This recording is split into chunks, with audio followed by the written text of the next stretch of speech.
Good morning students. आज हम लोग स्टार्ट करेंगे द लिविंग वर्ड में लास्ट टॉपिक जिसको हम लोग डील कर रहे थे, taxonomical aids.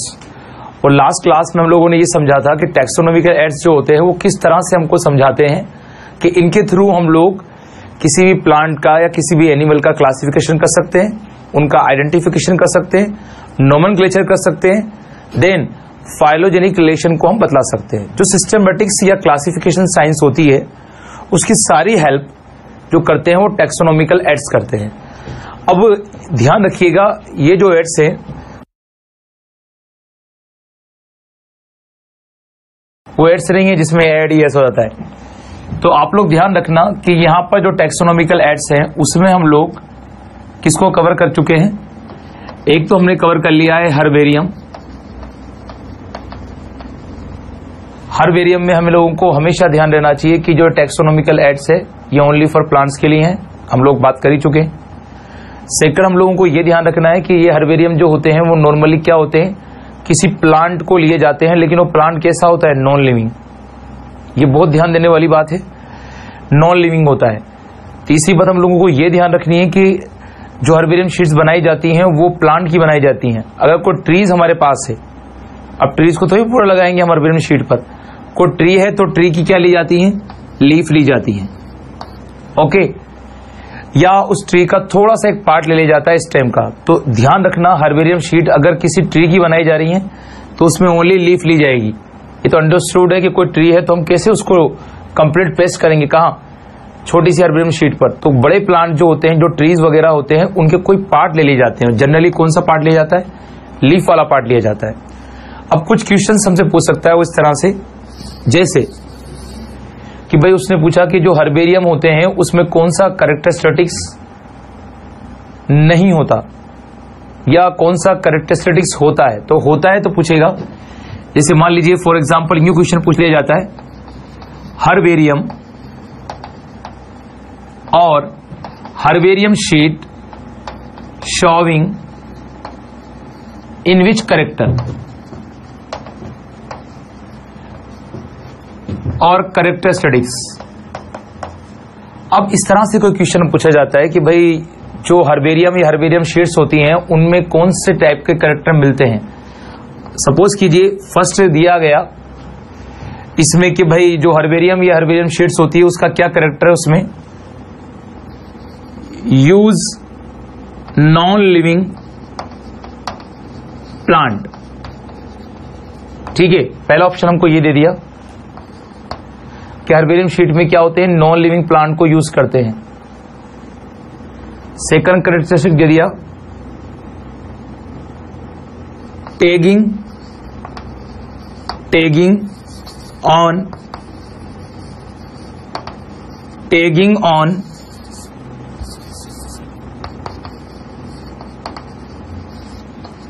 Left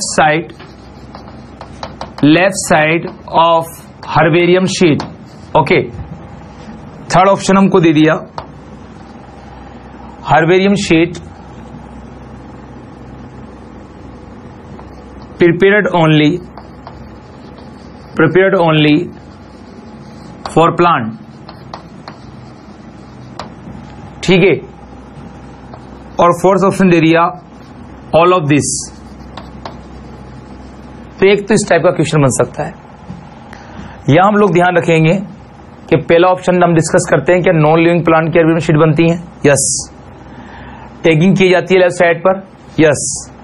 prepared for only for plants, बिल्कुल। तो ऑल ऑफ दिस क्या है, यहां पर आप लोग बोल सकते हैं कि ये ऑप्शन राइट है। यानी हम लोग इस तरह से तैयार होंगे कि अगर हमने हर्बेरियम शीट पढ़ ली या कोई सा भी हम लोगों ने बॉटनी का इस पार्ट को पढ़ लिया तो एक तो क्वेश्चन बना सकता है कैरेक्टरिस्टिक्स पर, यानी हमें सारे कैरेक्टर मालूम होना चाहिए उस बेस पर। इस क्वेश्चन को चेंज भी कर सकता है कि हर्बेरियम और हर्बेरियम शीट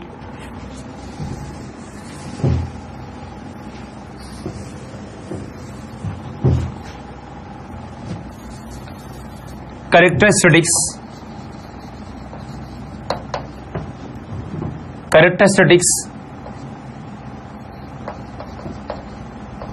इज नॉट, यानी कौन सा कैरेक्टर ऐसा है जो हर्बेरियम शीट का नहीं होता। अब देखिए इस तरह के प्रश्न में हम लोग क्वेश्चन से हमसे पूछ सकता है वो, मान लीजिए फर्स्ट ऑप्शन हम लोगों को दिया, herbarium sheet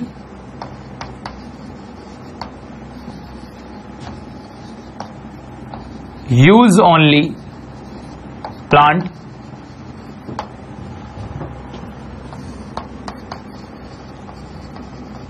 herbarium sheet use only animal. Third option, herbarium sheet use both animal and plant.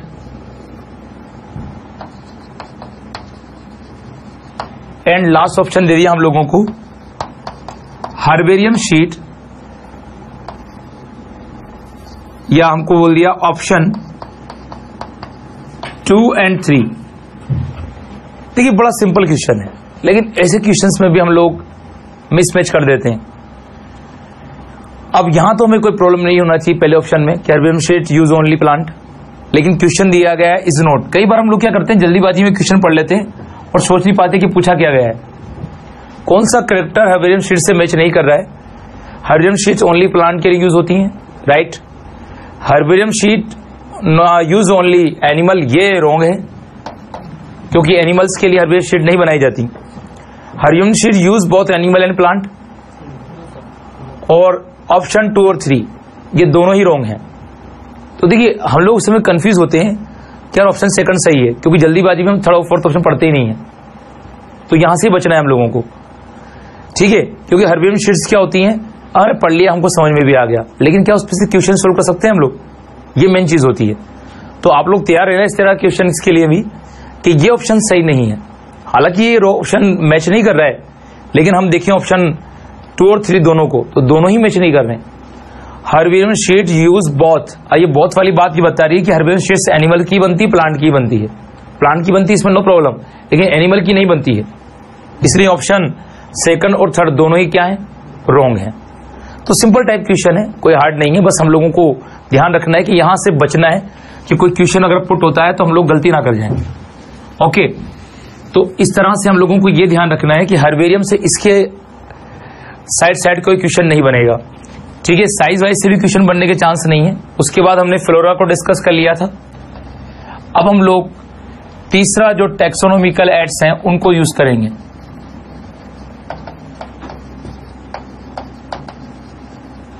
इसमें हम लोग ध्यान देंगे कि टैक्सोनॉमिकल एड्स में हम लोगों की इसके बाद हम किसको डील करते हैं।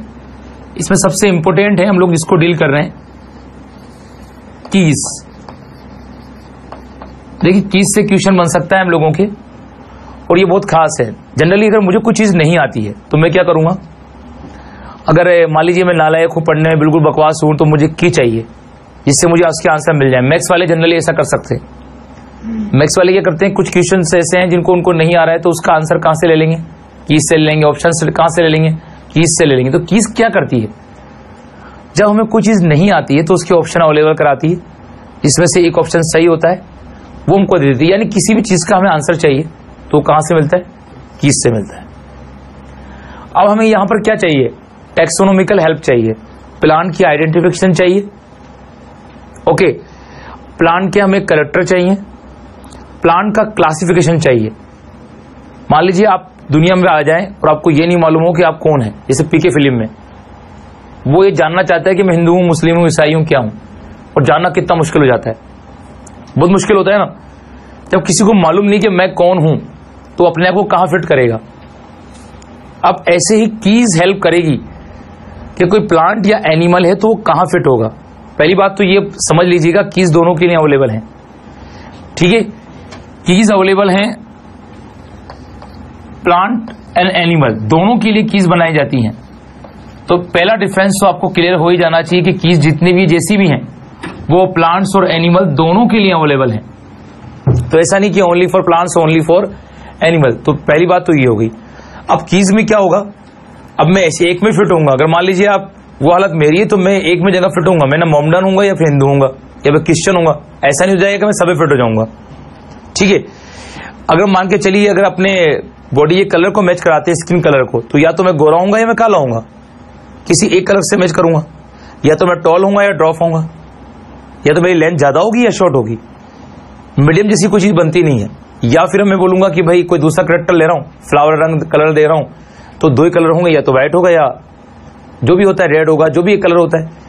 तो होता क्या है, कीज हमारी हेल्प करती है किन को पहचानने में। हम यहां बेसिस बनाते हैं कीज को सेलेक्ट करने के लिए, कंट्रास्टिंग करेक्टर। अब जानते हैं आप लोगों ने मेंडलिज्म पढ़ी है, तो कंट्रास्टिंग कैरेक्टरिस्टिक्स के बारे में आप लोगों ने काफी पढ़ा होगा। क्या होते हैं कंट्रास्टिंग करेक्टर? दो करेक्टर ऐसे होते हैं जो एक दूसरे के अपोजिट होते हैं। अब अपोजिट का मतलब दिन रात भी हो सकता है, और अपोजिट का मतलब यह भी हो सकता है कि मैं ब्लैक पर व्हाइट पहन रहा हूं, ठीक है। तो अपोजिट का मतलब ये होता है कि एक करेक्टर जो दूसरे करेक्टर के जस्ट अपोजिट हो। जैसे फॉर एग्जांपल हम लोग ये भी कह सकते हैं, जो हमने मटर पी पढ़ा था, तो पी में हम लोगों ने different type 7 pair of character लिए थे। टोल का जस्ट कंट्रास्टिंग कौन सा था? ड्रॉप था, ठीक है। हम लोगों ने ये बोला था कि भाई अगर जो उसकी पोर्ट होती है, उस पोर्ट का कलर अगर ग्रीन होता है तो उसके जस्ट अपोजिट कौन सा था? हम लोगों ने बोला था येलो। तो पोर्ट रंग कलर में भी हम लोगों ने इस तरह से लिया था। तो कंट्रास्टिंग करेक्टर कोई सा भी हो सकता है जो अपोजिट करेक्टर हो, ठीक है। जैसे मान लो कोई बर्ड है, अब बर्ड में विंग्स है, होना चाहिए। कोई इंसेक्ट मान लीजिए, इंसेक्ट में विंग्स है, तो सही बात है, दूसरे में नहीं है तो एब्सेंट है। तो विंग प्रेजेंट होना क्या हो गया? प्रेजेंट। या विंग एब्सेंट हो क्या हो गया? कंट्रास्टिंग करेक्टर हो गया। मान लीजिए आप जानते हैं कि पिक होती है किसमें? बर्ड्स में। अब किसी में है किसी में नहीं है। अब किसी में है तो टूथलेस है, किसी में टीथ विद टीथ है। तो इस तरह से ये कंट्रास्टिंग करेक्टर होते हैं। तो क्या होता है, कीज का जो बेसिस होता है वो कंट्रास्टिंग करेक्टर होता है। अब कंट्रास्टिंग करेक्टर में कितने करेक्टर होते हैं? जनरली 2 करेक्टर होते हैं। तो क्या होता है, तीसरी बात जो बड़ी इंपॉर्टेंट है, हम कोई सा भी एक कंट्रास्टिंग करेक्टर को क्या करेंगे, कोई सा भी एक कंट्रास्टिंग करेक्टर जो होगा उसके साथ हम लोग क्या करेंगे, उसको तो हम लोग सेलेक्ट कर लेंगे, और दूसरे कंट्रास्टिंग करेक्टर को हम लोग क्या कर देंगे? रिजेक्ट कर देंगे। आप बोलेंगे सर ऐसा क्यों? भाई जब आपको एग्जाम देने जाते हैं तो उसके 4 ऑप्शन मिलते हैं आपको जनरली। अब ऐसा होता है कि एक ऑप्शन ही राइट होता है, बाकी 3 तो आप लोग क्या करते हैं? गलत ही मानते हैं। कभी ऐसा क्वेश्चन तो आता ही नहीं कि इसके 2 आंसर सही हो और 2 सही हैं तो फिर आपकी गलत हो जाएगा, या फिर ऑप्शन अलग है, ऑप्शन तो हमेशा एक ही आएगा। तो हम लोग क्या बोल रहे हैं, अगर आपने एक करेक्टर को सेलेक्ट कर लिया तो दूसरा क्या हो जाएगा? रिजेक्ट हो जाएगा। मतलब क्या हुआ साहब, कि आप मान के चलिए आपने बोला भाई कोई बर्ड है, वो 2 तरह के बर्ड है, विंग्स प्रेजेंट और विंग्स एब्सेंट। तो कभी भी आप दोनों करेक्टर को थोड़ा चूज करेंगे। मान लीजिए कोई बर्ड में है तो बर्ड में क्या बोलेंगे, या तो विंग प्रेजेंट या विंग एब्सेंट। तो सेलेक्ट किसको करेंगे? ओनली एक कंट्रास्टिंग करेक्टर को। सेकंड क्या हो जाएगा? ऑटोमेटिक क्या हो जाएगा? रिजेक्ट हो जाएगा। तो ये बात भी ध्यान रखना कि कीज में हम लोग क्या करते हैं, बहुत पहले एंड और एलिमेंट दोनों के लिए बनाते हैं, बेसिस बनाते हैं कंट्रास्टिंग करेक्टर। किसी एक करेक्टर को हम सेलेक्ट करते हैं और दूसरे को रिजेक्ट कर देते हैं, ठीक है। तो इस तरह से ये चलती है। अब इसमें हम लोगों ने 2 इंपोर्टेंट कैरेक्टरिस्टिक्स के बेसिस पर इसको डिवाइड किया है, ध्यान रखिएगा। पहली बात तो आप लोगों को ये ध्यान रहे, प्लांट और एनिमल दोनों के लिए है, क्लासिफिकेशन बाद में आएगा। बेसिस आपको याद रहे क्या है? कंट्रास्टिंग करेक्टर है। तीसरा ये पॉइंट याद रहे कि भैया कोई एक कंट्रास्टिंग करेक्टर सेलेक्ट होगा, दूसरा क्या होगा? रिजेक्ट होगा। एक बात और ध्यान रखना, कभी आपके करेक्टर से क्वेश्चन आ जाए, क्लासिफिकेशन भी हम कर लेंगे, कोई बड़ी प्रॉब्लम नहीं हो। एक बात और ध्यान रखना, हर एक के लिए अलग अलग कीज होती हैं। किस तरह? इसका मीन्स क्या हुआ, जैसे क्लास के लिए अलग कीज है। अब सपोज कीजिए ऑर्डर के लिए अलग कीज है, फैमिली के लिए अलग की है। तो सबकी जो की होती है वो अलग अलग होती है। ऐसा नहीं है कि जिस की को आप लोग ऑर्डर के लिए अप्लाई कर रहे हो उसी की को आप कहां अप्लाई कर लो? क्लास के लिए। ऐसा नहीं होता है। तो हर लेवल की जो ऑर्गेनाइजेशन है, किंगडम की अलग, ऑर्डर की अलग, डिवीजन की अलग, फैमिली की अलग, सबकी की क्या होती है? अलग अलग होती है। तो इससे तो करेक्टर जितने भी अपने डिस्कस किए, इससे बाहर कोई क्वेश्चन नहीं आएगा, ठीक है ना। तो इन सबको आप लोग ध्यान रखना। अब हम लोग बोलते हैं टाइप्स ऑफ की क्या होता है। अगर हम टाइप्स ऑफ की डील कर रहे हैं तो देखिएगा टाइप्स ऑफ की में हम लोगों को 2 टाइप्स की मिलेंगी, आइडेंटेड एंड एक की होंगी ब्रैकेटेड। अब ब्रैकेटेड की जो हम लोग यूज कर रहे हैं वो किस तरह से होंगी, दोनों को समझते हैं। देखो आइडेंटेड और ब्रैकेटेड में थोड़ा सा डिफरेंस है। आइडेंटेड में क्या होता है कि कोई भी जो की है उसमें मैं कंट्रास्टिंग कैरेक्टर को बेस बनाऊंगा, लेकिन सीक्वेंस में। अब सीक्वेंस में किस तरह बेस बनाऊंगा उसको अपन ध्यान रखना। पहली बात तो ये सुन लेना, तुम्हें इसको लिख के तो आना नहीं है। 4 ऑप्शन आएंगे जिसमें से 1 सही है और 3 गलत है, तो अपना पूरा टारगेट लिखना नहीं होना चाहिए, समझना होना चाहिए, ठीक है ना। आइडेंटेड की का मीन्स क्या हुआ, ये सीक्वेंस बेस होती है। अब सीक्वेंस बेस की क्या मतलब क्या होता है, आपने सीक्वेंस में कैरेक्टर चूज कर लिए। जैसे मान के चलते हैं अपन लोग, skin colour black white, hair colour black white, hair length long short, body length short hot, short length.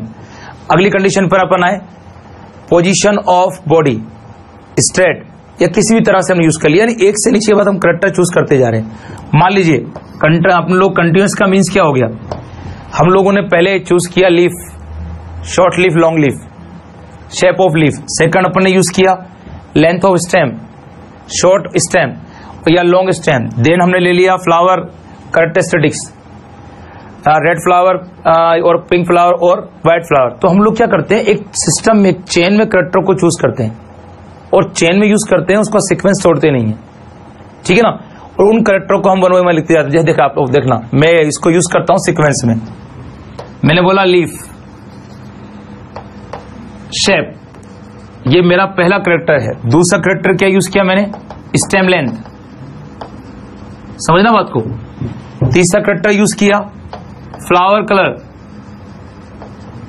Flower colour. ऐसे मैंने सीक्वेंस में कैरेक्टर लिए। फर्स्ट दिया नंबर लीफ को, सेकंड नंबर दिया स्टेम को, इसको स्टेम की लेंथ को, और 4 दिया फ्लावर के कलर को। अब इसमें से क्या होगा, अगर लीफ कैसी है, मान के चलिए आप लोग लॉन्ग है या ओवेल है। 2 तरह के आपको कलर देखने को तो मिल रहे हैं, ओवेलेट शेप देखने को मिल रहा है और एक शेप देखने को मिल रहा है ट्राइंगल, ठीक है। इसको आपने फर्स्ट नंबर दे दिया, इसको सेकंड नंबर दे दिया, दोनों में से एक ही मैच करेगा। स्टेम जो है उसकी जो लेंथ है या तो वो लॉन्ग होगी या क्या होगी, वो शॉर्ट होगी। आपने दोनों को एक एक दे दिया, फर्स्ट सेकंड। फ्लावर के कलर में आप लोगों ने अपने मन से जो भी प्लान देखा उसके में आपको रेड मिला और एक जगह मिला व्हाइट, ठीक है। तो आप एक सीक्वेंस में कैरेक्टर को चूज करते जा रहे हो और उन कैरेक्टर को आप क्या देते जा रहे हो, नंबर देते जा रहे हो। जैसे आपने बोला लीफ शेप, अब लीफ शेप में आपने नंबर दिया 1, तो 1 का मीन्स क्या हुआ, लीफ का शेप क्या है, ओव्यूल।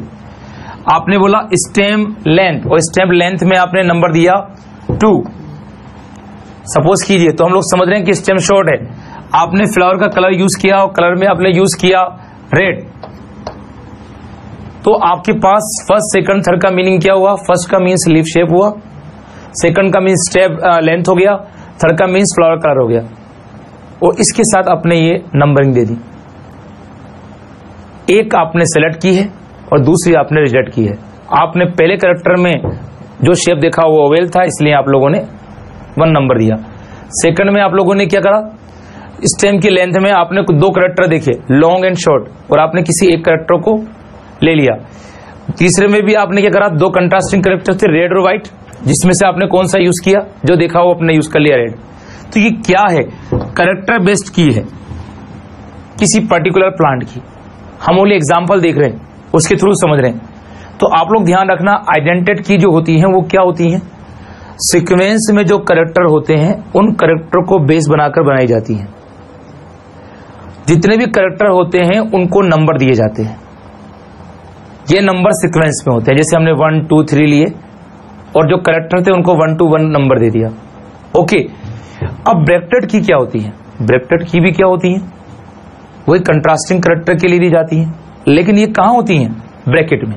जैसे सपोज कीजिए आप, हमने बोला बर्ड्स में विंग्स प्रेजेंट और विंग्स एब्सेंट, पर्टिकुलरली आप लोग देखते चलिए, हम लोग कोई बर्ड शो कर रहे हैं और हमने दो कैरेक्टर ले लिए। पहले तो विंग्स की प्रेजेंस को हमने शो कर दिया, ठीक है। हमने एक कैरेक्टर ले लिया विंग्स प्रेजेंस। अब विंग्स प्रेजेंस को हम लोगों ने 2 नंबर दिया, विंग्स प्रेजेंट को हमने दिया 1 और विंग्स एब्सेंट को दिया हमने 2। तो ये हमने कौन शो किया अभी तक? तो आइडेंटिटी की। कौन सी की यूज की अभी तक? तो आइडेंटिटी। लेकिन हम लोग क्या करते हैं, आइडेंटिटी तो की क्या होंगी? आइडेंटिफिकेशन के लिए होंगी। ब्रैकेट की भी आइडेंटिफिकेशन के लिए होंगी, लेकिन ये कहां दी जाएंगी? ब्रैकेट में। कहां दी जाएंगी? ब्रैकेट में। और इनमें भी कुछ नंबर्स होंगे। अब सपोज कीजिए आप लोगों ने यहां पर 2 नंबर दिया और यहां दिया 4। ये आपने ओनली अपने दिमाग से लिखा है, इसका कोई ऑथेंटिक रीजन नहीं है कि 2 4 क्यों लिखा। एक स्टूडेंट चाहे तो 3 6 ले सकता है, लेकिन उस स्टूडेंट को मालूम है कि जब मैं 2 ब्रैकेट में लिख रहा हूं तो इसका सिंपल मीन्स है विंग्स प्रेजेंट है, और जब मैं 4 ब्रैकेट में लिख रहा हूं तो विंग्स एब्सेंट है। तो कहने का मीन्स ये हुआ कि हमारे पास किसी भी प्लांट या एनिमल के कैरेक्टर को सेलेक्ट और रिजेक्ट करने के लिए आइडेंटिटी और ब्रैकेट की होंगी। आइडेंटिटी सीक्वेंस में दी जाएंगी, ब्रैकेट के लिए सीक्वेंस की कोई जरूरत नहीं है। आइडेंटिटी की जो होंगी उनमें हम लोग क्या करेंगे, किसी एक कैरेक्टर को हम लोग उसके डिफरेंट कंट्रास्टिंग कैरेक्टर देंगे जिनके नंबर हम बाहर लिख देंगे। लेकिन ब्रैकेट की के नंबर कहां दिए जाएंगे? ब्रैकेट में दिए जाएंगे। और जो भी नंबर दिए जाएंगे, जैसे आप बोलते हैं कि यहाँ 2 नंबर क्यों दिया आपने, इसका कोई ऑथेंटिक रीजन नहीं है। हम इतना सा कह सकते हैं कि 2 इसलिए दिया, इसका मतलब विंग्स प्रेजेंट है। अच्छा, यहाँ 4 क्यों दिया?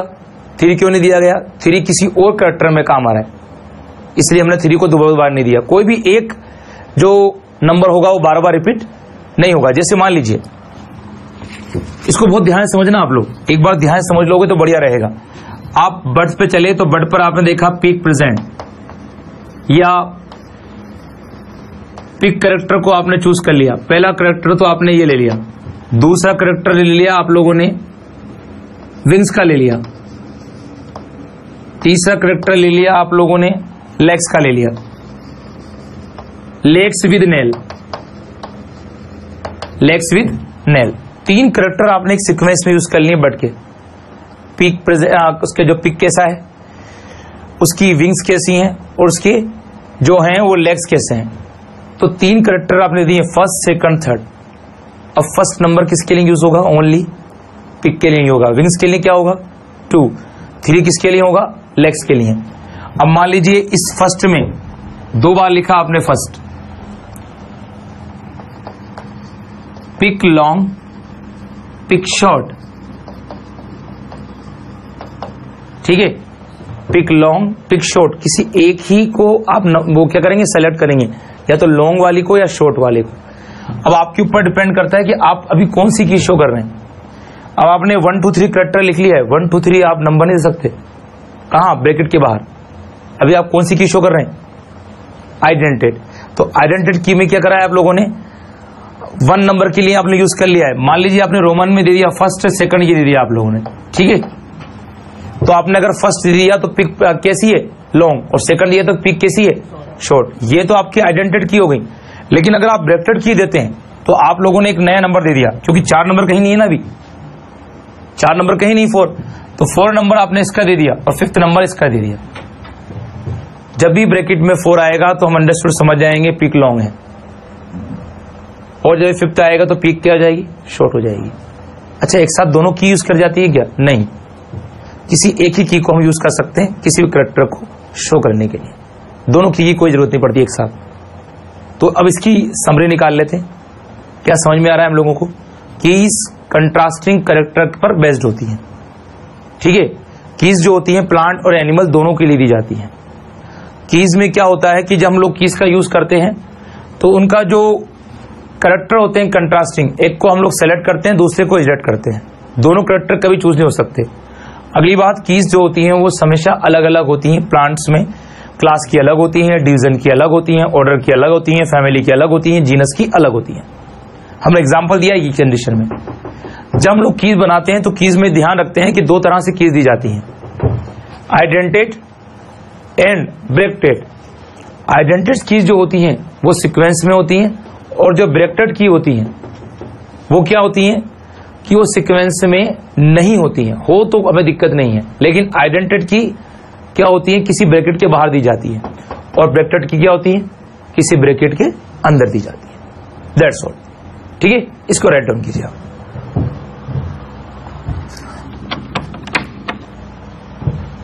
ओके स्टूडेंट्स, हम लोग ये समझ गए कि भाई की क्या प्रॉपर्टीज होती हैं। अब हम लोग आगे आते हैं कि इसके बाद हम लोगों को ये समझना होगा अब कि टैक्सोनॉमिकल एड्स और कौन कौन से हैं, उनकी क्या प्रॉपर्टीज हैं। देखिए, अगला टैक्सोनॉमिकल एड है बॉटनिकल गार्डन। हम लोगों को देखिए गार्डन का कोई डिस्क्रिप्शन नहीं देना है, वो हम सब जानते हैं कि गार्डन का डिस्क्रिप्शन क्या होता है। तो बॉटनिकल गार्डन जब हम लोग डील कर रहे हैं बॉटनिकल गार्डन, तो इसमें हम लोगों को स्पेशल ये ध्यान रखना है कि बॉटनिकल गार्डन जनरली हम लोग ध्यान रखेंगे सभी लिविंग प्लांट्स के होंगे, सभी लिविंग प्लांट्स के होंगे। ये मेन चीजें जो हम लोग ध्यान रखेंगे। ठीक है, लिविंग प्लांट्स के जो बॉटनिकल गार्डन होंगे वहां जो प्लांट होगा उसकी टैगिंग की जाएगी, यानी प्लांट विद सुटेबल टैग। इसका मीन क्या हुआ, मान लीजिए आप बॉटनिकल गार्डन में सैर सपाटा करने गए। अब सैर सपाटा नहीं कर रहे हैं तो कोई बात नहीं, आप लोग किसी प्लांट की स्टडी करने गए, कम से कम आप जो प्लांट देख रहे हैं उसको पहचान तो सकते हैं। मान लो टैग नहीं लग रहा है तो आप लोग सोचेंगे यार ये कौन सा प्लांट है, ना उसकी आपको फैमिली मालूम है ना नेम मालूम है। तो फैमिली और नेम दोनों जानने के लिए आप क्या करेंगे, उस पर टैग लगा रहेगा तो पहचान लेंगे। मान लीजिए आप तफरी करने घूमने जा रहे हो रोड पर पूरे, और आपको वहां 10 प्लांट्स इस साइड मिले, 10 प्लांट इस साइड मिले, नॉर्मल रोड के रोड साइड में। आप अपनी तरह अच्छी तरह देखिएगा, क्या उनके नॉर्मल नेम भी जानते हैं? नहीं जानते। देख जरूर रहे हैं, आप पहचान कौन से जाएंगे, नीम पहचान जाएंगे। मान लो कोई दूसरा जनरल प्लांट लग रहा है तो पहचान जाएंगे, लेकिन एक बार देखिएगा 10 प्लांट इधर भी देखिएगा 10 उधर देखिएगा, उसमें से आपको 4-5 प्लांट की पहचान होगी। ये हमारी हालत होती है। तो बॉटनिकल गार्डन क्या होते हैं, ऐसे गार्डन होते हैं जहां पर प्लांट होते हैं और उस पर सुटेबल टैगिंग होती है। इस टैग पर क्या इंक्लूड होता है, जो हम टैग होता है उस टैग पर हम 2-3 चीजों को इंक्लूड करते हैं। एक तो प्लांट जो होता है उसका बॉटनिकल नेम होता है, बॉटनिकल नेम ऑफ प्लांट। तो जो प्लांट होता है उसका बॉटनिकल नेम हम लोग टैग पर देते हैं। और एक बात और ध्यान रखते हैं, एटलीस्ट आप नेम के साथ एक चीज देंगे, family of plant, family of plant. तो आप लोगों को सबको यही ध्यान रखना है कि अगर हम लोग कह रहे हैं कि भाई बॉटनिकल गार्डन है, तो बॉटनिकल गार्डन में क्या किया जाता है, बॉटनिकल गार्डन में 2 चीजें की जाती है। एक तो प्लांट का पर्टिकुलरली क्या होता है कि हम लोग यहां पर उसका नेम देंगे, जो बॉटनिकल नेम जो भी है, और उसकी फैमिली देंगे। तो ये दोनों इंफॉर्मेशन के बारे में स्पेशल ध्यान रखना। आप पूछेंगे sir division, kingdom, class, order ये नहीं देंगे? नहीं, हमको ओनली बॉटनिकल नेम लिखना है और एक फैमिली नेम लिखना है। आप इसके साथ प्लस में इंक्लूड कर सकते हैं लोकल नेम, उसमें कोई दिक्कत नहीं है। लोकल नेम लिख देते हैं तो कोई दिक्कत नहीं है। लेकिन लिविंग प्लांट के लिए आप क्या करेंगे, बॉटनिकल नेम जब देंगे आप तो लिविंग प्लांट का नेम देंगे, और लिविंग प्लांट के साथ उसके साथ उसमें सुटेबल टैग लगाएंगे, और टैग लगाने के साथ क्या कर देंगे, उस टैग में 2 इन्फॉर्मेशन जरूर देंगे आप, एक तो बॉटनिकल नेम और एक फैमिली का देंगे। बस यही बॉटनिकल गार्डन है। ठीक है, इससे ज्यादा कुछ ध्यान रखना। कुछ एग्जांपल्स अपन बॉटनिकल गार्डन के देख लेते हैं। हमको ऐसा भी नहीं करना है कि अभी कितने बॉटनिकल गार्डन ऑल इंडिया में हैं, लंबी लिस्ट है, वर्ल्ड वाइड कितने हैं नहीं याद करने। आप किसी बुक को देखते हो और बुक में बहुत सारी लंबी लिस्ट लग रही है और आप उसको पढ़ना चालू कर देते हो, तो ये ओनली क्या है, बेवकूफी है, और आप नहीं करेंगे ऐसा। 3 बॉटनिकल गार्डन अपनी एनसीईआरटी में दे रखें और उन्हीं को हमको याद रखना है ना। उसमें से एक बॉटनिकल गार्डन तो है रॉयल बॉटनिकल गार्डन।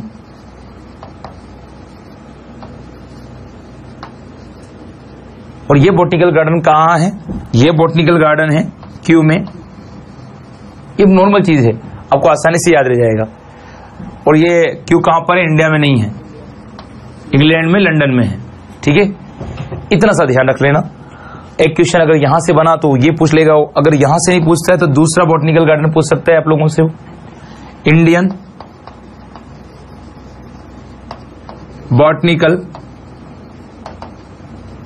गार्डन। और ये कहां पर है? ये बॉटनिकल गार्डन आप देखेंगे इंडिया में ही है। इंडिया के अंदर कहां पर है? हावड़ा में। हावड़ा कोई कलकत्ता गया आप में से? ठीक है भाई, हावड़ा तो कोई एक्सप्रेस भी तो है ना? ठीक है, हाँ, अजमेर चलती है, अजमेर से कलकत्ता है ना। ठीक है भाई, ये आप लोग देखेंगे कि वहां का है। आपने देखा है ऐसे कोई बॉटनिकल गार्डन? गए हो? वेरी गुड, क्या बात है। चलो अपन लोगों तो ख्वाबों में देख लेंगे, चलता है। पटना का भी कोई गार्डन आएगा, है ना? पटना में है कोई बॉटनिकल गार्डन? हाँ, बहुत सारे ऐसे नॉर्मल गार्डन नहीं, बॉटनिकल गार्डन नहीं है। पटना में कोई बॉटनिकल गार्डन नहीं है भाई। मुझे थोड़ा करेक्ट करो, पटना राजधानी है ना, कैपिटल है ना। अब अपन लोग अगली बात करते हैं भाई कि एक बॉटनिकल गार्डन और ध्यान रखना है हमको। कौन सा? NBR, national botanical research institute. इसमें इतना सा ध्यान रख लीजिएगा कि इसको शॉर्ट में एक तो हम लोग एन, नेशनल का, बॉटनिकल का बी, रिसर्च का आर और इंस्टीट्यूट का आई लेते हैं। और ये कहां पर है? लखनऊ में है। और लखनऊ इंडिया में, ये मत भूलना। नॉर्मल बच्चों वाली बात है कि इसमें आपसे कोई क्वेश्चन पूछेगा, बस ये ओवरलैपिंग हो सकती है, गलती हो सकती है। एन भी रहे लखनऊ में है, इंडियन बॉटनिकल गार्डन हावड़ा में है और royal botanical garden. Generally question क्या होता है, अपनों से क्वेश्चन ज्यादा आता है, नहीं आता, परायों से ज्यादा आता है। तो आप इसका ध्यान रखना, वो आपसे यहां से पूछ सकता है क्वेश्चन। ठीक है, रॉयल बॉटनिकल गार्डन कहां पर है? क्यू पे है। और ये किससे क्वेश्चन आ भी चुका है मुझे मालूम नहीं यार, लेकिन स्टेट PMT से क्वेश्चन आया है यहां पर।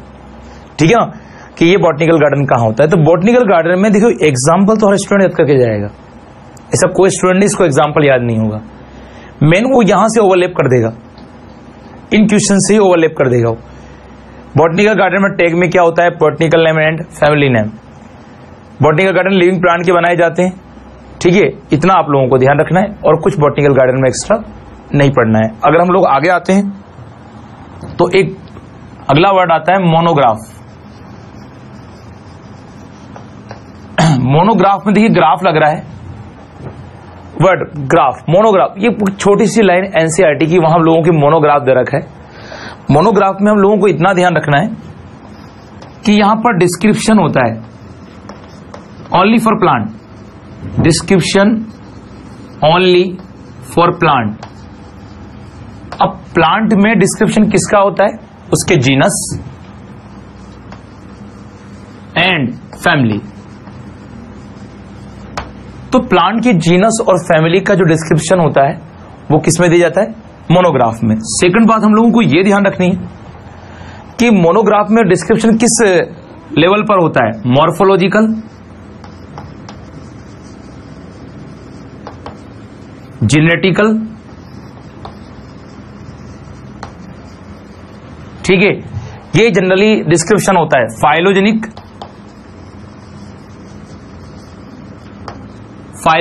ये देखने को मिलता है हम लोगों को। तो मोनोग्राफ में किसी पर्टिकुलरली प्लांट का क्या होता है? उसके जीनस और उसकी फैमिली का कंप्लीट डिस्क्रिप्शन होता है।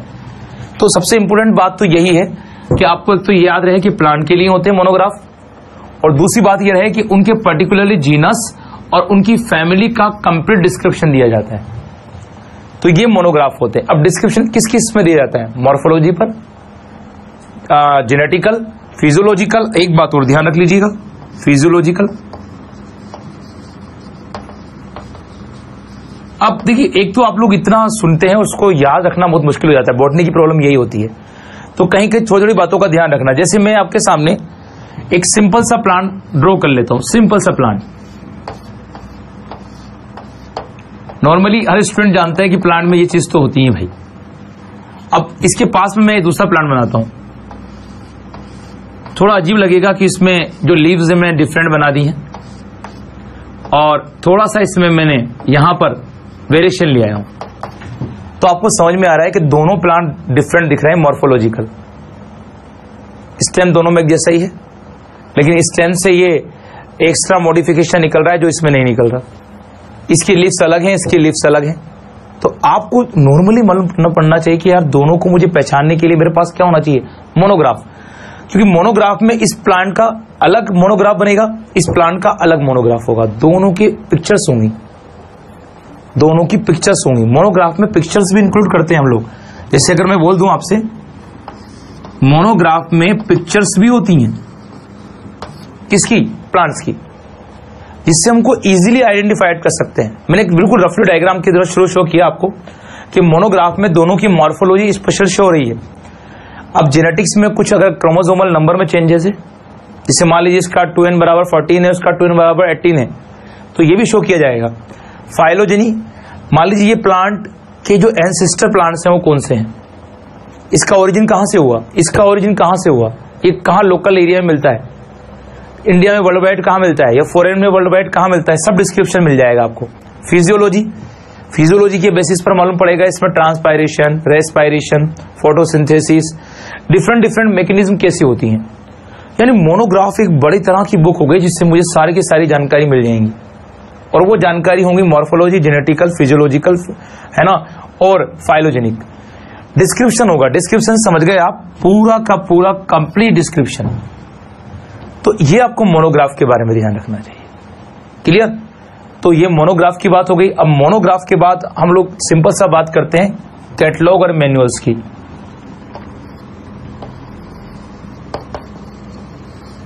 अगर हम लोग कैटलॉग्स और मैनुअल्स की बात कर रहे हैं तो इसको हम लोग समझते हैं कि भाई इनमें क्या होता है।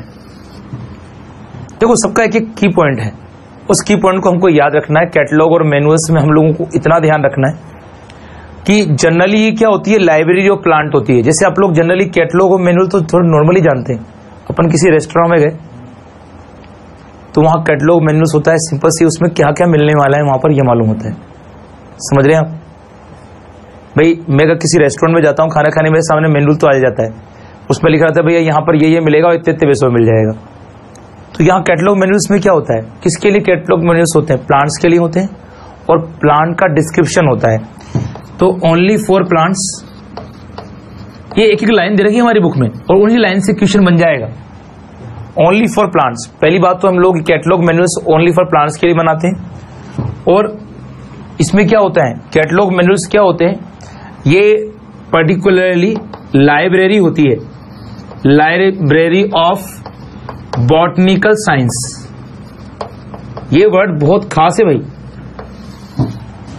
असल में कैटलॉग या मैनुअल्स क्या होते हैं, एक लाइब्रेरी की तरह काम करते हैं जिसमें कंप्लीट मैनुअल्स मतलब पूरी एक डिस्क्रिप्शन होता है, इंडेक्स होता है, और उस इंडेक्स में क्या होता है, सभी प्लांट्स की पूरी नॉलेज होती है। जैसे मान लीजिए आपने किसी कैटलॉग या मैनुअल्स को ओपन किया, और ओपन करने के बाद एक लिस्ट होगी, इंडेक्स लाइन, उस इंडेक्स में कितने प्लांट्स हैं सबकी नॉलेज होगी।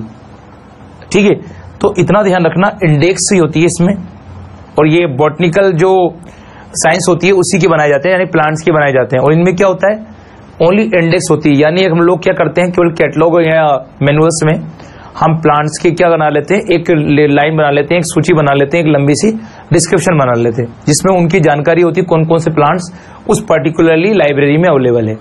इस लाइन का समझना, लाइब्रेरी ऑफ बॉटनिकल साइंस, इसका सीधा सा मतलब है हर प्लांट के बारे में क्या होगी, उसकी लिस्ट होगी, उस लिस्ट में कौन कौन से प्लांट वहां पर हैं। जैसे लाइब्रेरी में लिस्ट होती है कि भाई यहाँ ये बुक्स अवेलेबल हैं, ये बुक्स अवेलेबल हैं, उन पर एक टैग लगा रहता है कि भाई ये बुक्स अवेलेबल हैं। तो बस जो अवेलेबिलिटी ऑफ प्लांट्स हैं, उन अवेलेबिलिटी ऑफ प्लांट्स को कौन शो करता है, कैटलॉग और मैनुअल्स। ध्यान रखना, बॉटनिकल गार्डन लिविंग प्लांट को लेके चल रहे हैं, मोनोग्राफ प्लांट के डिस्क्रिप्शन को लेके चल रहा है, जीनस और फैमिली में, मॉर्फोलॉजी जेनेटिकल इस बेस पर, कैटलॉग और मैनुअल्स ओनली क्या लेके चल रहे हैं, किसी प्लांट का name, list of plant name only. ठीक है ना, तो ये थोड़ा सा इनमें फर्क है बस, जिसको हम लोगों को ध्यान देना है। ठीक है, इसको राइट डाउन कीजिए, अब फिर आगे बढ़ते हैं हम लोग।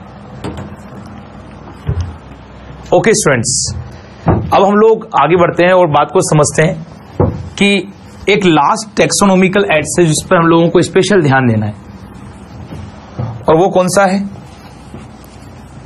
आप लोग जनरली म्यूजियम में गए होंगे और बायोलॉजी लैब ऐसे म्यूजियम ही होती है, ठीक है। अब म्यूजियम जनरली आप समझते हैं हिस्टोरिकल म्यूजियम भी होते हैं, हम उसकी बात नहीं कर रहे हैं, हम लोग बायोलॉजिकल म्यूजियम की बात कर रहे हैं।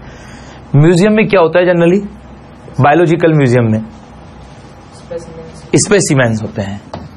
आप जनरली स्पेसिमेन कह सकते हो, हमें कोई दिक्कत नहीं है, लेकिन बुक ने म्यूजियम वर्ड यूज किया है। अब स्पेसिमेन या म्यूजियम में क्या होता है, एक पर्टिकुलर सॉल्यूशन होता है, उस सॉल्यूशन में क्या होते हैं, डेड यानी नॉन लिविंग प्लांट और एनिमल लिखे जाते हैं। तो म्यूजियम में सबसे खास बात क्या है, नॉन लिविंग को लिया जाता है।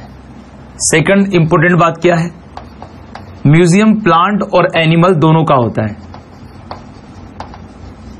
देखिए आपसे वो करेक्टर्स बेसिक क्वेश्चन पूछेगा और उस समय आप कंफ्यूज होंगे कि यार मैंने म्यूजियम में क्या पढ़ा था, मैंने फ्लोरा में क्या पढ़ा था, मैंने की में क्या पढ़ा था। अगर आपको बिल्कुल सीधा सीधा मालूम है ना तो कोई चांस ही नहीं कि आप गलती करोगे, लेकिन कोई भी कहीं कोई चीज आपको नहीं मालूम है तो फिर ओवरलैपिंग होगा। जब जैसे 4 ऑप्शन आएंगे ना तो आपको लगेगा नहीं यार मैंने तो म्यूजियम में पढ़ी थी बात, नहीं यार लिविंग कहाँ थे, लिविंग सर ने कहाँ कहाँ बतलाए थे, नॉन लिविंग कहाँ कहाँ बतलाए थे। नॉन लिविंग अभी तक हमने पढ़े हैं ओनली हर्बल गार्डन हर्बेरियम, और एक कहां पढ़ रहे हैं हम लोग, स्पेसिमेन। प्लांट और एनिमल दोनों के म्यूजियम या स्पेसिमेन बनते हैं। एक बात और, प्लांट और जो एनिमल होते हैं उनको क्या करते हैं हम, प्रिजर्व करते हैं, और प्रिजर्व करने के लिए हम क्या यूज करते हैं, फॉर्मेलिन। आप समझते हो ये फॉर्मेलिन कहां मिलता है, कैसे बनता है, formic acid and formaldehyde, formaldehyde और वाटर के मिक्सचर से फॉर्मेलिन। बिल्कुल 40% सॉल्यूशन होता है ये फॉर्मेल्डिहाइड का, ठीक है ना। तो अपन लोग प्रिजर्व करते हैं, और प्रिजर्वेशन जो होता है हम लोगों का, वो प्रिजर्वेशन जो होता है वो फॉर्मेलिन के थ्रू होता है। तो फॉर्मेलिन प्रिजर्वेशन होता है और कुछ नहीं होता। ये प्रिजर्वेशन आप देखेंगे एमबीबीएस के दौरान भी होगा, जहां ब्रेन, ह्यूमन के different internal organ, heart, kidney है ना, पेंक्रियाज, ये सब रखे जाएंगे। तो अपन लोगों को ज्यादा डीप नहीं जाना है, हम लोगों को इतना ध्यान रखना है म्यूजियम या स्पेसिमेन में नॉन लिविंग होते हैं, प्लांट्स और एनिमल दोनों के रखे जाते हैं, प्रिजर्वेटिव या प्रिजर्व किया जाता है उनको, और फॉर्मेलिन प्रिजर्वेशन के लिए हम लोग जनरली यूज करते हैं। ये क्या होता है, जो प्लांट सेल्स होती हैं, एनिमल सेल्स होती है, उनको क्या होता है, डिस्ट्रॉय होने से बचाता है, प्रिजर्वेशन करता है, सिंपल सी बात है। एक बात और, ये जनरली कहां यूज किए जाते हैं, किसी यूनिवर्सिटी में यूज किए जाते हैं, अपनी बुक ने अंडरलाइन भी कर रखी है, यूनिवर्सिटी वगैरह में यूज किए जाते हैं।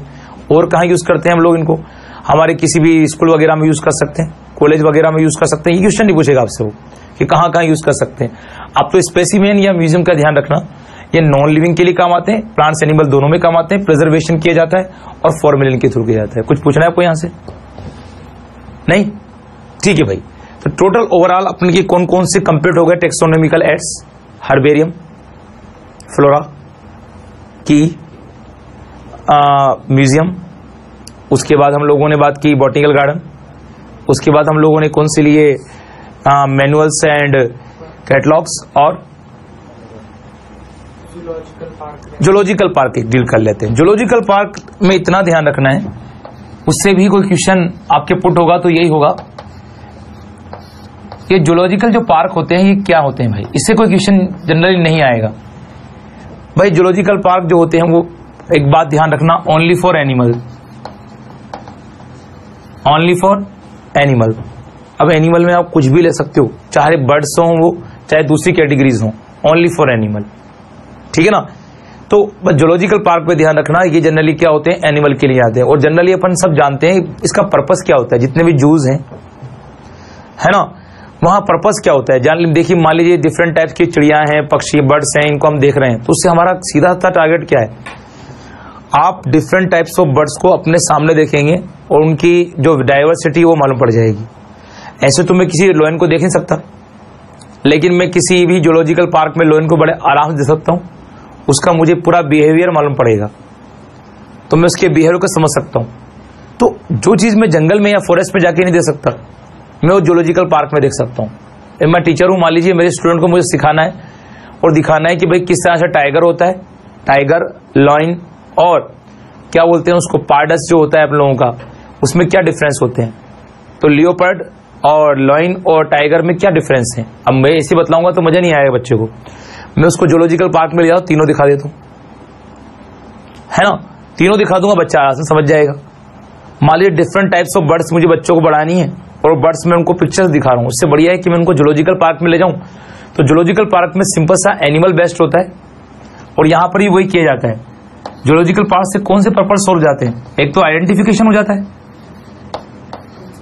आइडेंटिफिकेशन के साथ क्या हो जाता है, क्लासिफिकेशन, जहां आप क्या करते हो, डिफरेंट वही जितने भी एनिमल्स हैं उनको क्लासिफाइड कर लेते हो। ये दो मेन पर्पस सोल्व हो जाते हैं। तो इस तरह से हमारे जूलॉजिकल पार्क एनिमल्स के लिए बनाए जाते हैं और जितने भी आप लोग पढ़ रहे हो सबका मेन पर्पस आइडेंटिफिकेशन और क्लासिफिकेशन है। उसके बाद क्या है, नोमेनक्लेचर। तो इतना आप लोग इनके बारे में ध्यान रखना। ओके, चलिए भाई,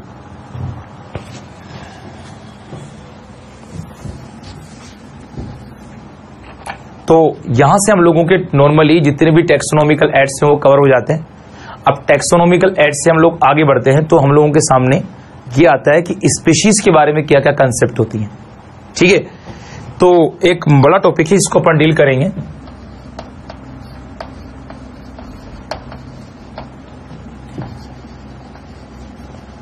स्पीशीज कंसेप्ट। देखिए, इसमें हम लोगों को कुछ बातों को सिंपल सा ध्यान रखना है कि स्पीशीज कंसेप्ट जो देने वाले साइंटिस्ट हैं उसमें एक नाम ध्यान रख लीजिएगा, मेयर का। हालांकि काम तो काफी साइंटिस्ट ने किया है, लेकिन जो मेयर हैं इन्होंने काफी काम किया है इस पर। ओनली MEYER, मेयर ने इस पर काफी काम किया है।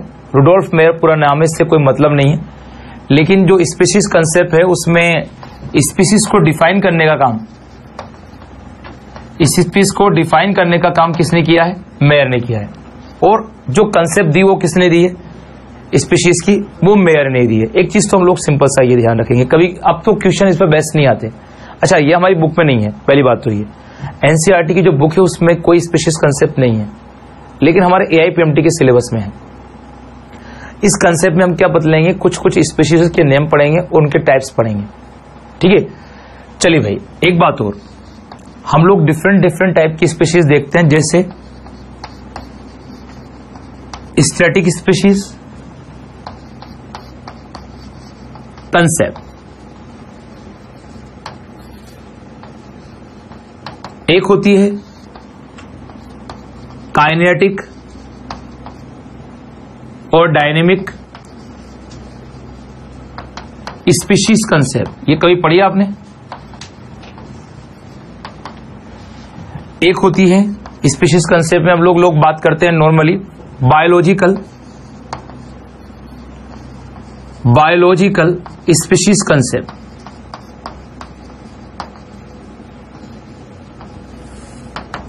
अब देखो, ओवरऑल तीनों को हम लोगों को बात समझना है, स्टैटिक, काइनेटिक और बायोलॉजिकल।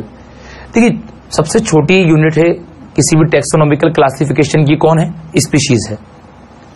यानी अगर मैं किसी भी चीज को पढ़ रहा हूं तो मेरे क्लासिफिकेशन में सबसे एंड में जाकर किस पर होगा, स्पीशीज पर होगा। और बेसिक यूनिट है, बेसिक यूनिट मतलब मान लीजिए मैं किसी ह्यूमन बॉडी की बात कर रहा हूं, उसको मैं छोटे पार्ट पर आता हूं तो मुझे ऑर्गन पर आना पड़ेगा, ऑर्गन से छोटा आता हूं टिश्यू पे आना पड़ेगा, टिश्यू छोटा आता हूं तो मुझे किस पर आना पड़ेगा, सेल पे आना पड़ेगा। अगर मुझे सेल के बारे में सब कुछ मालूम है तो मैं कह सकता हूं कि मुझे पूरी बॉडी के बारे में मालूम है। अगर बेसिक्स हमारे क्लियर हो जाएंगे तो हम लोग पूरी बॉडी के बारे में जान सकते हैं। अब क्लासिफिकेशन पे आइए। अगर क्लासिफिकेशन को देखा जाए तो क्लासिफिकेशन का स्टार्ट कहां से होता है, स्पीशीज से। वो स्पीशीज को हम जान लेंगे तो हम लोग ये जान लेंगे कि कौन सी प्लांट या कौन सा एनिमल किस तरह से अपनी लाइफ स्पेंड करता है और किस तरह से वो डाइवर्सिटी उसकी होती है। यानी हम लोगों को किसी लिविंग का सबसे छोटा रूप पढ़ना है, छोटी फॉर्म पढ़नी है, स्मॉलेस्ट फॉर्म पढ़नी है। हम कहते भी हैं कि स्पीशीज क्या है, fundamental unit of taxonomical classification, basic unit of taxonomical classification. Normal language में स्पीशीज किसे कहेंगे आप, बोलिए। नॉर्मल लैंग्वेज में स्पीशीज क्या होगी,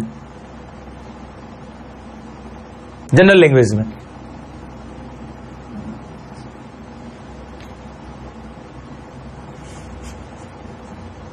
स्टेमिना, कॉन्टिन्यूस स्टेमिना चाहिए इसके लिए।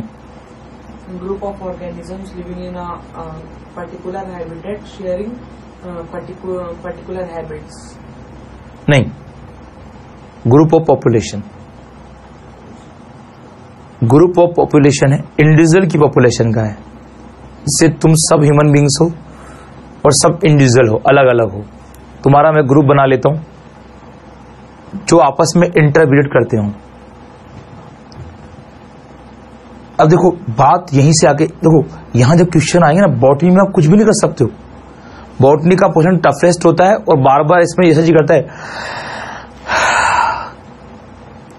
अब इस पे कमांड बनाना बहुत जरूरी है ना। अच्छा, मुझे लिखना तो है नहीं, अब मैं फ्री हूं, मैं क्लास 13 की स्टडी कर रहा हूं, AIPMT या PMT की तैयारी कर रहा हूं, तो मुझे लिखना नहीं है, मुझे चीज पढ़ रहा हूं उसे समझना है। लिखने के बाद में बहुत सारे मैटर है, बहुत सारे शीट्स अवेलेबल हैं, बहुत सारे मार्केट में बुक्स अवेलेबल हैं, मुझे समझना है।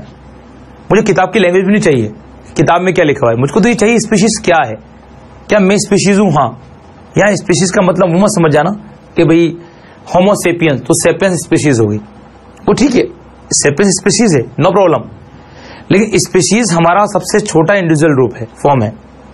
और स्पीशीज का मतलब है कि मैं स्पीशीज हूं, मेरा दूसरा दोस्त वो भी स्पीशीज है, तीसरा दोस्त स्पीशीज है, लेकिन क्या हम स्पीशीज की डेफिनेशन को शो कर रहे हैं?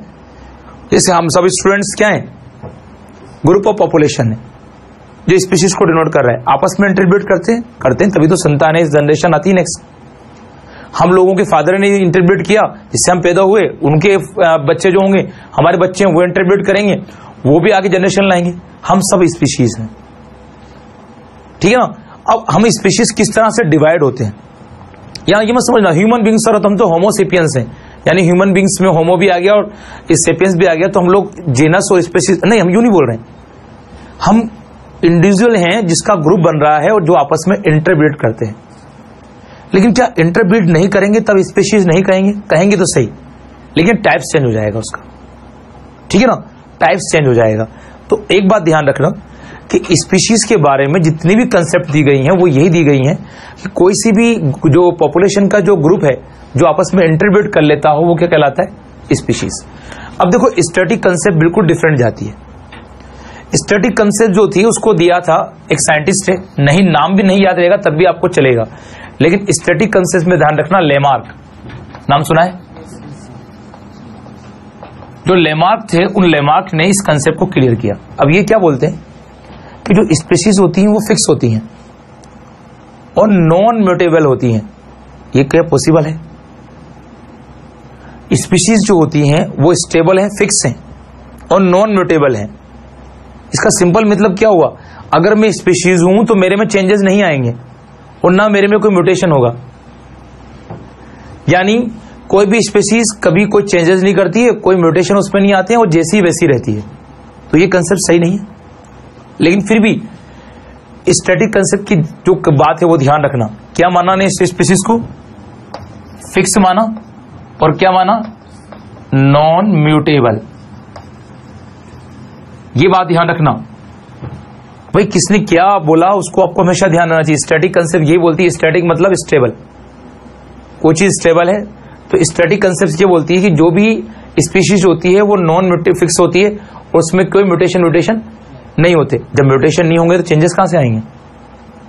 लेकिन देखिए, अगर कोई स्पीशीज है और स्पीशीज दूसरी स्पीशीज के साथ इंटरब्रीड करेगी तो ऑटोमेटिक चेंज आएंगे, ऑटोमेटिक चेंज आएंगे। और ये चेंज जो होंगे वो किसको शो करेंगे? इस कंडीशन को कि भैया जो स्पीशीज होगी वो स्पीशीज की क्या कंडीशन होगी? वो चेंजेबल होगी। और चेंजेबल क्यों होगी? क्योंकि उसके अंदर क्या होंगे?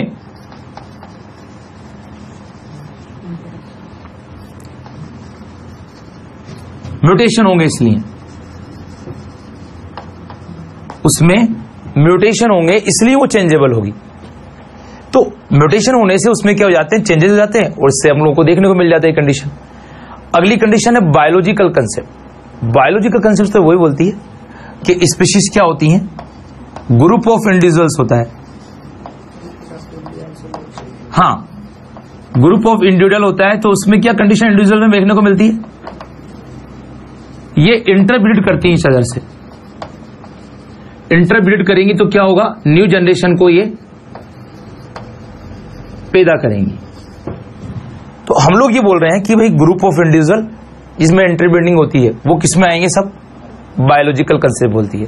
तो तीनों कंसेप्ट बिल्कुल डिफरेंट जा रही हैं। स्टैटिक कंसेप्ट तो बोल रही भाई कि क्या होता है इसमें जितने भी स्पीशीज है उनमें कोई चेंजेस नहीं आता और फिक्स रहती हैं।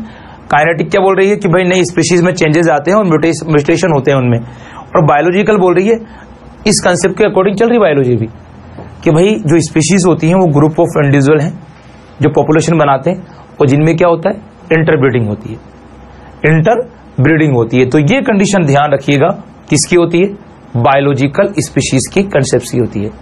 ये देने वाले साइंटिस्ट थे वो जनरली ध्यान रखना रुडोल्फ मेयर थे, रुडोल्फ मेयर, ठीक है। तो इस साइंटिस्ट के साथ बायोलॉजिकल कंसेप्ट के साथ ध्यान रखना। इस जो साइंटिस्ट के जहां नया नेम लिख रहा हूं ना मैं, उन नेम को जरूर ध्यान रख लेना आप लोग। तो पहली बात तो हम लोग ये ध्यान रखें कि स्पीशीज की कंसेप्ट का सीधा मतलब हुआ स्पीशीज क्या होती है ये समझाना। स्टैटिक कंसेप्ट बोलती है कि जितनी भी स्पीशीज है उनमें कोई म्यूटेशन नहीं होते, वो फिक्स रहती हैं, जो पॉसिबल नहीं है। काइनेटिक कंसेप्ट बोलती है कि जितनी भी स्पीशीज है उनमें चेंजेस आते हैं अकॉर्डिंग टू एनवायरनमेंट और वो चेंज हो जाती है। बायोलॉजिकल कंसेप्ट बोलती है कि जितनी भी स्पीशीज हैं वो क्या होती हैं कि आपस में ग्रुप बना लेती हैं और ग्रुप बनाकर क्या करती हैं, इंटरब्रीडिंग करती हैं। ओके, तो ये कंडीशन होती है, इसे राइट डाउन कीजिए। क्या वो हार गया भी सही? ओके स्टूडेंट्स, अब देखो पहली बात तो ये ध्यान रखना कि क्वेश्चंस किस तरह से पुट होंगे। साइंटिस्ट के नेम जहां मैंने लिखे हैं वहीं से पुट हो जाएंगे। भाई लेमार्क ने कौन सी कंसेप्ट दी और रुडोल्फ मेयर ने कौन सी कंसेप्ट दी, ये दोनों साइंटिस्ट के साथ रिलेट करती हैं तो इन दोनों के नेम आ जाएंगे। हमारे 11 के कोर्स में नहीं है, ओनली पीएमटी के कोर्स में है, तो क्वेश्चन यहीं से बनेगा। वो आपसे घुमा फिरा के पूछ लेगा कि कोई ग्रुप ऑफ पॉपुलेशन है जिसमें इंटरब्रीड होता है, ये किस कंसेप्ट के अकॉर्डिंग है, स्टैटिक, काइनेटिक या बायोलॉजिकल। एक क्वेश्चन तो हमारा ये पुट हो जाएगा। एक क्वेश्चन पुट ये हो जाएगा, कोई भी स्पीशीज जो होती हैं, any types of species never change according their environment and doesn't show any type of mutation, this concept favour of static, biokinetic और बायोलॉजिकल। ऐसी कुछ चीजें आपसे पूछेगा जिससे आपको, मैंने इसलिए की पॉइंट लिखे हैं। की पॉइंट लिखा है, स्टैटिक कंसेप्ट बोलती है फिक्स है भाई और कोई म्यूटेशन नहीं होता, नॉन म्यूटेबल है स्पीशीज, ठीक है ना। ये कंसेप्ट किसी तरह से मान सकते हैं हम लोग। अगर हम लोग चले लेकर तो ये दोनों कंसेप्ट जो काइनेटिक और बायोलॉजिकल हैं, यही कंसेप्ट सही हैं और यही हमारे जो नेचुरल एनवायरनमेंट होता है उसमें होता है, क्योंकि जो भी स्पीशीज होती है उसमें चेंज तो आते ही हैं। फिर जो साइंटिस्ट वगैरह के नेम है मैंने शीट पे लिख दिए हैं बहुत सारे। हम लोग ऐसी गलती नहीं करेंगे कि साइंटिस्ट के नेम्स याद करने में बैठ जाएं। आजकल स्टूडेंट क्या करते हैं, अब पेपर ऐसा नहीं आता जो हम साइंटिस्ट के नेम याद करें। हम जब पढ़ते थे हमारे सामने क्या होता है, बायो की जो बुक आती थी पीएमटी की, उसमें पहले पेज पर ही तकरीबन 300-400 साइंस साइंटिस्ट के नेम होते थे और हम स्टूडेंट क्या करते थे, उसको रट्टा मारना चालू कर देते थे। लेकिन आज प्रेजेंट टाइम पर ऐसे क्वेश्चन नहीं आते जहां साइंटिस्ट का नेम आ रहा हो। चलो भाई, अब स्पीशीज कंसेप्ट में हम कुछ स्पीशीज के नाम लिखेंगे, उसको हम कवर करते जाएंगे। पहला नाम लिखेंगे हम मोनोटाइपिक स्पीशीज, ओके। दूसरा नाम लिखते हैं हम लोग पॉलीटाइपिक स्पीशीज। मैं ओनली वही स्पीशीज ले रहा हूं आपके सामने जो बहुत इंपॉर्टेंट है। अब मोनोटाइपिक या पॉलीटाइपिक में डिफरेंस क्या है? देखो नाम से लग रहा है मोनोटाइपिक यानी इसको डिवाइड नहीं कर सकते हम, और पॉलीटाइपिक का मीन्स क्या होता है, उसको हम डिवाइड कर सकते हैं। तो जनरली मोनोटाइपिक का मीन्स होता है कि ये स्पीशीज जो होती हैं नेवर डिवाइडेड इन सब स्पीशीज और वेराइटीज। तो हम वेराइटीज में या सब स्पीशीज में इनको डिवाइड नहीं कर सकते हैं, ओके। अगर हम चलते हैं पॉलीटाइपिक स्पीशीज, दे डिवाइडेड सब स्पीशीज और वेराइटीज। तो हम लोग नॉर्मली सब स्पीशीज में या दूसरी जो वेराइटीज हैं उनमें किसको डिवाइड कर सकते हैं? ओनली पोलोटाइपी को ध्यान रखना, मामूली मामूली थोड़े फर्क पड़ेंगे इनमें, तो ये दो टर्म्स का ध्यान रखना। अगली बात हम लोग लेके चलते हैं अगली कैटेगरी। एक वर्ड आएगा सिबलिंग स्पीशीज। इस पर स्पेशल कंसिडरेशन करना कि भाई दोनों में क्या है। सिबलिंग का मतलब क्या हो गया, जुड़वा, ट्विंस।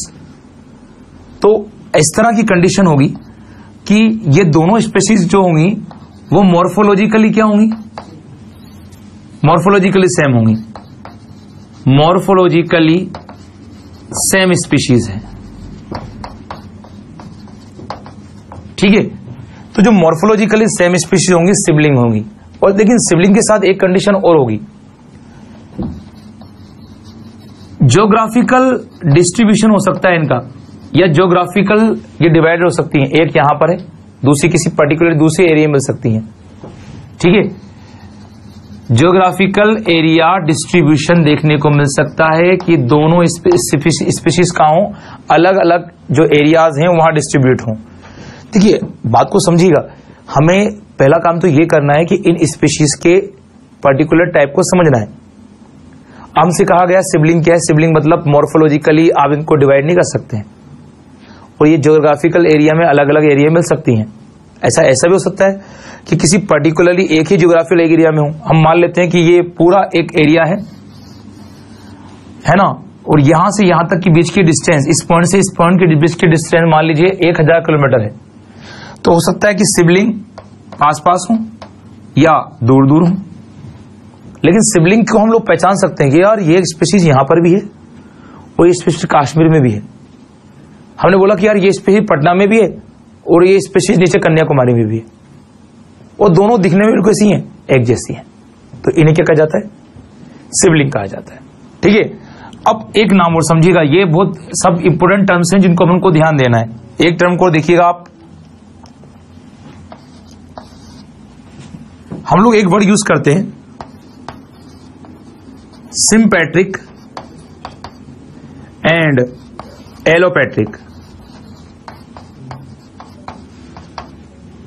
सिम्पैट्रिक और एलोपैट्रिक, जनरली आप फिल्मों में देखते होंगे कि हीरो हीरोइन एक दूसरे से बिछड़ जाते हैं और एंड में मिल जाते हैं, यानी उनके बीच में पहले क्या था, ज्योग्राफिकल बैरियर था, लेकिन वो ज्योग्राफिकल बैरियर समाप्त हो गया, खत्म हो गया। फादर कौन थे, ज्योग्राफिकल बैरियर था, यानी फैमिली उनको एक दूसरे की क्या कर रही थी, अलग अलग कर रही थी। अब बात को समझिएगा, एक स्पीशीज ये रही और दूसरी स्पीशीज ये रही, दोनों स्पीशीज क्या हैं, अलग अलग हैं। अब दोनों स्पीशीज अलग अलग हैं, दोनों के बीच में क्या है, ज्योग्राफिकल बैरियर है, ये रहा भाई, समझना। एलोपैट्रिक सिंपैट्रिक में क्या फर्क होगा, एलोपैट्रिक सिंपैट्रिक में ये फर्क होगा कि सिंपैट्रिक स्पीशीज क्या होंगी, ज्योग्राफिकल बैरियर के खत्म होने जाने से एक दूसरे की क्या आ जाएंगी, नियरेस्ट आ जाएंगी, और दिखने में कैसी होंगी, एक जैसी। यानी 2 और मोर स्पीशीज होती हैं जो आइडेंटिकली सेम होती हैं, जिनके बीच में कोई ज्योग्राफिकल बैरियर होता है, ठीक है ना, वो वाली बात ध्यान रखना। लेकिन वो हटने के बाद क्या हो जाता है, वो सेम दिखती हैं। एलोपैट्रिक क्या होती है, 2 स्पीशीज हैं, एक दूसरे से बिल्कुल अलग अलग हैं और उनके बीच में क्या है, ज्योग्राफिकल बैरियर। ऐसा होता भी है, जैसे मान लीजिए हमारा जो इलाका है वो पहाड़ के इस साइड है और दूसरा इलाका दूसरे का है वो पहाड़ के उससे दूसरी साइड है। अब कोई स्पीशीज उधर से इधर नहीं आ पाती और कोई स्पीशीज इधर से उधर नहीं जा पाती, तो वो कौन सी हो गई, एलोपैट्रिक। तो मैंने नोट्स लिए, शीट लिए, उनसे रीड कर लिया, उससे क्वेश्चन नहीं सोल्व होंगे। हम लोगों को यह ध्यान रखना है कि अगर 2 स्पीशीज के बीच में ज्योग्राफिकल बैरियर है और वो बैरियर डिसोल्व ना हो और दोनों स्पीशीज अपने अपने एरिया में ही रहें, तो वो क्या होती हैं, एलोपैट्रिक। लेकिन 2 स्पीशीज के बीच में ज्योग्राफिकल बैरियर खत्म हो जाए और एक दूसरे के नियरेस्ट आ जाए, तो वो कैसी होती हैं, सिंपैट्रिक होती है, ठीक है। तो सिंपैट्रिक वर्ड जो होता है वो इस तरह से पर्टिकुलरली हम यूज करते हैं, किस कंडीशन के लिए, इस कंडीशन के लिए। चलो और हम लोग देखते हैं, एक वर्ड होता है हम लोग जो यूज करते हैं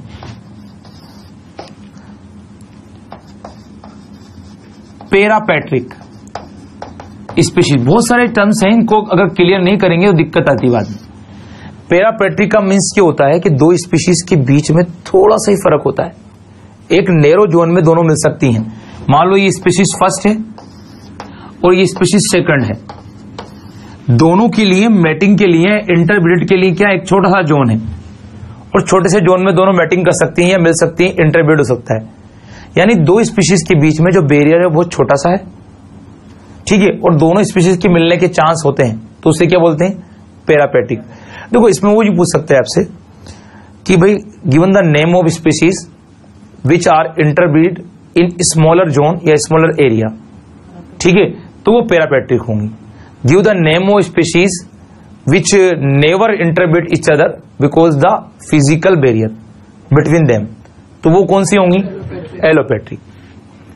given the name of species which are interbreed each other because the dissolved या dissolved of physical barrier, sympatric. Sym मतलब जैसी सिमिलर स्पीशीज, बैरियर खत्म हो गया, बीच में मिल गया आपस में, ठीक है ना। जैसे अब इंडिया पाकिस्तान का बैरियर कैसा है, ना खत्म होने वाला, हम कितनी कोशिश कर लें ना खत्म करने, वहां वाली जाती है यहाँ वाली जाति से नहीं मिलेगी। हालांकि वो बात खराब है कि अपने सानिया मिर्जा ने शोएब खान से शादी कर ली, लेकिन वो बैरियर अभी तक बना हुआ उसका, वो वहां नहीं रहती, इंडिया में रहती है, और अगर उनका मैटिंग भी हो रहा है तो वो कहां हो रहा है, कश्मीर को क्या बोलते हैं, दुबई वगैरह में रहते हो, है ना। तो हम कह सकते हैं कि अपना जो इंडिया पाकिस्तान का बैरियर है वो एलोपैथिक टाइप का है, डिजोल्व नहीं होने वाला है, ठीक है, हो जाए तो बेटर, हमको तो मतलब भी नहीं राजनीति से। तो पैरापेट्रिक जो टाइप की कंडीशन है वो आप लोग ध्यान रखिएगा। ओके, एक दो टाइप्स और हैं, उसको हम लोग कंप्लीट कर लेते हैं। अब हम लोग ध्यान दें कि ये पैट्रिक तो बात हो गई, अब हम लोग जनरली क्या बोलते हैं, एक टर्म यूज होती है सिंक्रोनिक। सिंक्रोनिक सुना है ना आप लोगों ने, क्या वर्ड मीन्स होता है इसका, कोऑपरेशन, मतलब कि दो चीजों के बीच में इंटरेक्शन से, मतलब कोई एक वर्ड होता है एलोक्रोनिक,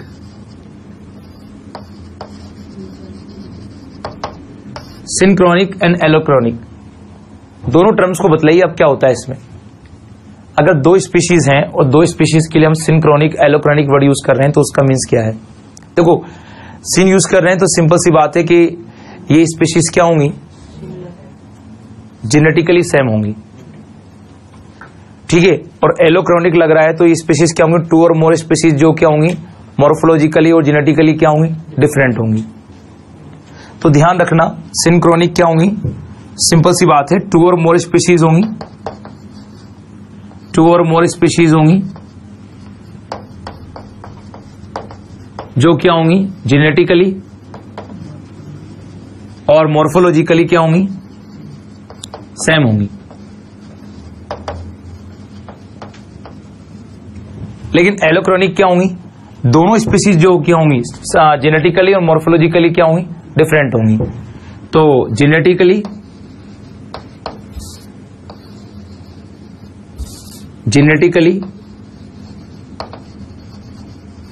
एंड मॉर्फोलॉजिकली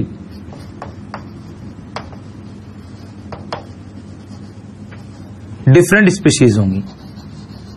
हम लोगों को यह ध्यान रखना है कि यह कंडीशन हम लोगों को यहां देखने को मिलेगी। अब इसके साथ हम लोगों के कुछ वर्ड होता है जैसे गेमो स्पीशीज,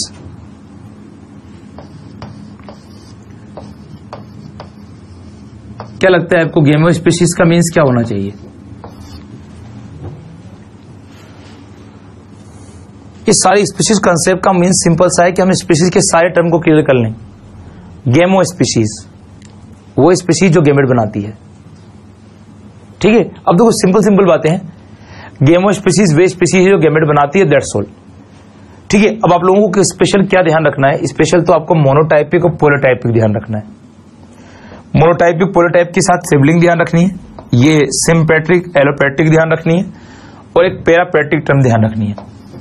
ये स्पेशल टर्म्स हैं जिनको आप लोग याद रखेंगे जरूर स्पीशीज के साथ। ओके, इसको राइट डाउन कीजिए, फिर हम आगे बढ़ते हैं।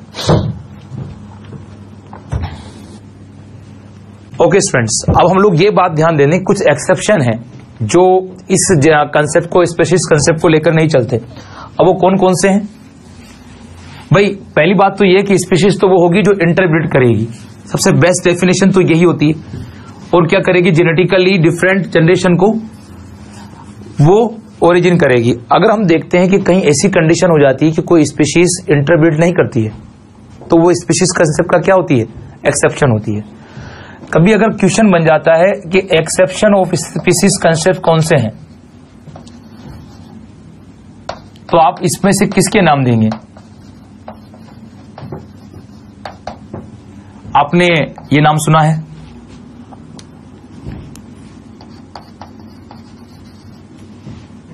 क्या करते हैं प्रोनाउंसिएशन इसका आप? म्यूल। आपने ये नाम सुना है,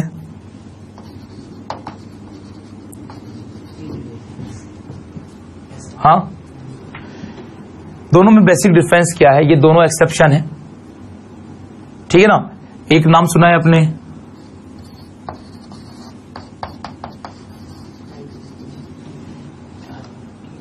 टिग्रोन, सुनो? शाबाश, बहुत अच्छी बातें सुन ली आप लोगों ने, ठीक है। वरना ये वर्ड जनरली बोलने में नहीं आता। एक वर्ड और है, इसको मैं आपको बतलाऊंगा, पहले अपन इसको क्लियर करते हैं। ये सब एक्सेप्शन है। अब एक्सेप्शन कैसा है, म्यूल किस तरह से एक्सेप्शन है, इसमें आप लोग देखिएगा ये कैसे बनता है। हम मेल और फीमेल लेते हैं, किस किस का मेल और फीमेल लेते हैं? हॉर्स एंड डोंकी का। डोंकी का, हॉर्स और डोंकी में मेल कौन होता है? देखिए हॉर्स एंड डोंकी ले रहे हैं, हॉर्स मेल होता है फीमेल? दोनों में से एक सही निकलने वाला है। बिल्कुल बिल्कुल कंफर्म सही बोल रहे हो आप। और डोंकी क्या होता है? लेकिन अगर आप हीनी देख रहे हो तो हीनी की कंडीशन क्या है? डिफरेंट देखने को मिल रही हो। क्यों? क्योंकि जो हॉर्स है वो मेल है और जो डोंकी है वो कैसा है? फीमेल है। ये बात ध्यान रखना, ठीक है। ओवरलैपिंग नहीं होना चाहिए। अब टाइगर के साथ चलते हैं। ये टिग्रोन क्या है ना? बिल्कुल, टाइगर प्लस लॉइन है। टाइगर मेल होगा और ये क्या होगा? फीमेल लॉइन होगा। इसका उल्टा भी एक लाइगर। लेकिन देखो क्वेश्चन नहीं बनेगा यहां से। ऐसा नहीं होगा कि यहां से वो क्वेश्चन पूछता है, बहुत कम चांस है। ये हमारी नॉलेज में जरूर आएंगे क्वेश्चन, लेकिन जनरली ऐसे क्वेश्चन नहीं बनते। अब लाइगर के अंदर आप देखते हो तो इसका उल्टा हो जाता है। इसमें क्या होता है? जो टाइगर है वो तो फीमेल होता है और जो लॉइन है वो मेल होता है, और इसकी जो कॉम्बिनेशन होता है उससे लाइगर मिलता है हम लोगों को। तो ओवरऑल हम समझ रहे हैं कि भाई ये स्पीशीज कंसेप्ट के क्या है, एक्सेप्शन है। क्यों है? क्योंकि यहां पर ब्रीडिंग नहीं हो रही है। जबकि स्पीशीज की कंसेप्ट की जो डेफिनेशन है वो क्या है? स्पीशीज आपस में क्या करती हैं? इंटरब्रीड करती हैं, ठीक है ना। तो टाइप्स ऑफ या ग्रुप ऑफ इंडिविजुअल या groups of population which interbreed each other generally is known as species. और जनरल नॉर्मल लैंग्वेज में हम लोग बोलते हैं कि स्पीशीज क्या है? Fundamental unit of, basic unit of classification. वो तो डिफरेंट डेफिनेशन है। अब यहां इंटरब्रीड हो ही नहीं रहा है, और एक कंडीशन ये मिल रही है कि स्पीशीज ऐसी मिल रही है जो आगे कैसी है? न्यूटर है, नेक्स्ट कंडीशन को पैदा नहीं करेंगे, आप सब जानते हैं। तो यहीं से स्पीशीज का क्या हो जाएगा? आगे जो डायनेमिक कंसेप्ट है वो होगा नहीं। ये किस कंसेप्ट को लेके चल रही है? स्टैटिक। और ये कंसेप्ट जो होती है वो मानने वाली होती नहीं है, तो हमने इसको काय में डाल दिया है? एक्सेप्शन में। इसे राइट डाउन कर लो आप, फिर आगे बढ़ते हैं।